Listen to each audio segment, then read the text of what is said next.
प्रश्न क्रमांक 108. 12 ते 70 रुपये किमतीच्या साडीवर 12% सूट दिल्यास साडीची विक्री किंमत किती असं आपल्याला विचारलेलं आहे. सूट दिलेली आहे 12%.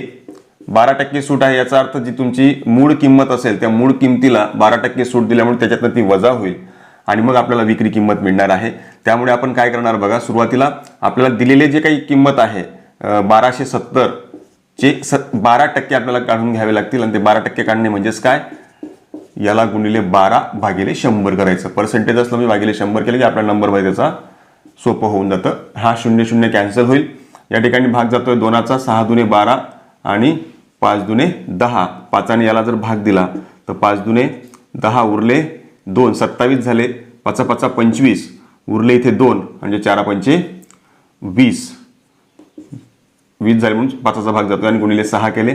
6 चोक 24, हाच्याला 2 गुणाकार करतोय. 6 पंचे 30 आणि 2 32, हाच्याला 3. 6 दुने 12 आणि 3 15 म्हणजे हे 152.4 जी आहे ती तुम्हाला सूट मिळालेली आहे. आणि ही जी सूट आहे ही सूट आपल्याला त्यांनी दिलेल्या मूळ किमतीमधून वजा करावी लागेल, तेव्हा त्याची जी आहे ती साडीची विक्री किंमत निघणार. म्हणजे विक्री किंमत बरोबर असेल तुमची एकूण तिची जी मूळ किंमत होती, मूळ किंमत त्याच्यामधून आपण सूट जी आहे ती वजा करू. मूळ किंमत आपली साडीची आहे 1270 रुपये, त्यातनं 152.4 वजा केले म्हणजे 127. 0 याच्यातनं 152.4 आपण वजा करतो आहोत. तर 10तनं 4 गेले 6, हाच्याला 1. त्यानंतर 10तनं 3 गेले 7, हाच्याला 1. 10तनं 6 गेला 1, 12तनं 1 गेला 11 इथे होईल.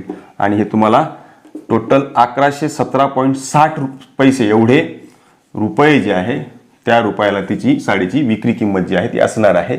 आणि हा आपला पर्याय क्रमांक 4 जो आहे तो अचूक पर्याय आहे.